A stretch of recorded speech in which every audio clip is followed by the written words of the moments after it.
રાજ્યકક્ષાના મંત્રી મનીષાબેન વકીલ મત વિસ્તારની મુલાકાતે પહોંચ્યા। મંત્રી મનીષાબેન વકીલે બીએલઓની કામગીરીનું નિરીક્ષણ કર્યું હતું। અલગ અલગ શાળામાં લોકો તેમજ બીએલઓ સાથે તેમણે મુલાકાત કરી। બીએલઓએ કામગીરીમાં પડતી મુશ્કેલીઓ અંગે રજૂઆત કરી હતી। મંત્રી મનીષાબેન વકીલે બીએલઓની રજૂઆત સાંભળી હતી। કહ્યું કે અમારા કાર્યકર્તા બીએલઓની કામગીરીમાં સહયોગ આપશે। અમે લોકો બીએલઓની કામગીરી જે દરેક શક્તિ કેન્દ્ર પર અને બૂથ વાઇઝ કેવી કામગીરી કરી રહ્યા છે અને શું જરૂર છે કે કંઈક અમારી પડતી મદદની જરૂર હોય તો એવા વિસ્તારોમાં પણ ફર્યા છે। અમુક લોકોને ઘરે પણ ગયા છે, જે સિનિયર સિટીઝન છે તે લોકોનું ફોર્મ બાકી હોય તો ત્યાં લેવાનું પણ આજે એક કાર્યક્રમ રાખવામાં આવ્યો હતો। સમગ્ર વિધાનસભામાં ભારતીય જનતા પાર્ટીના જેટલા પણ કાર્યકર્તાઓ છે પોતે બૂથમાં ઉતરેલા છે અને બૂથમાં ફોર્મ કલેક્શનની મદદરૂપ થઈને એ લોકોને બીએલઓ સુધી પણ પહોંચાડી રહ્યા છે અને દરેક બીએલઓ ખૂબ સારી કામગીરી કરી રહ્યું છે અને શહેર વિધાનસભામાં મોટાભાગના ફોર્મ લેવાઈ પણ ગયા છે।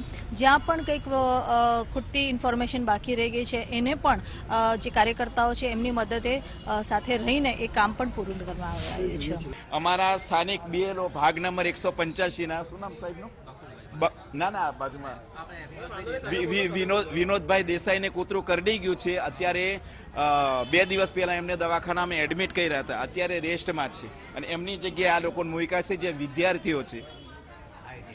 અને બીજું સ્થાનિક પબ્લિકમાં જઈએ ત્યારે જેવો રિસ્પોન્સ મળવો જોઈએ એવો મળતો નથી।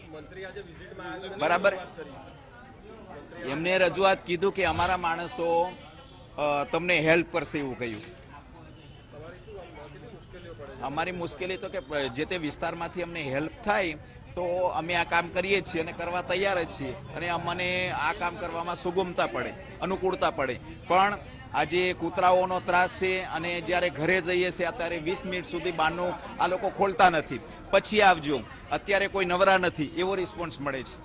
એટલે અમે આટા મારીને થાકી જાય છે। અમે 3 વાર જઈ આવ્યા છીએ। અમારે જે એસઆઈની અત્યારે હાલની કામગીરી ચાલી રહી છે, મંત્રીજી આવ્યા હતા। મંત્રી અમને બધું વિસ્તારવાર પૂછ્યું કેટલા કલેક્ટ કર્યા, કેટલા આવ્યા છે અને બીજું અમે જે આંકડા કીધે એ એમને આંકડા।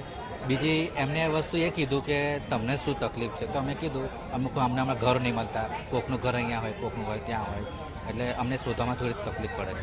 તો કંઈ એમને એવું કીધું કે એમના કાર્યકર્તા જે કરશે એમને અમને મદદ કરશે, હેલ્પ કરશે, એટલે અમને થોડું બીએલઓમાં સપોર્ટ કરવાનું કહે છે।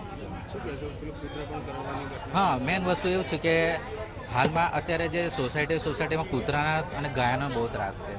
અમારા જે હાલમાં અમારા એક મિત્રો બીએલઓ હતા, એમને કૂતરું કાઢ્યું, તાત્કાલિક હું 108માં એમ્બ્યુલન્સમાં લઈને હોસ્પિટલમાં એમને લઈ ગયો હતો।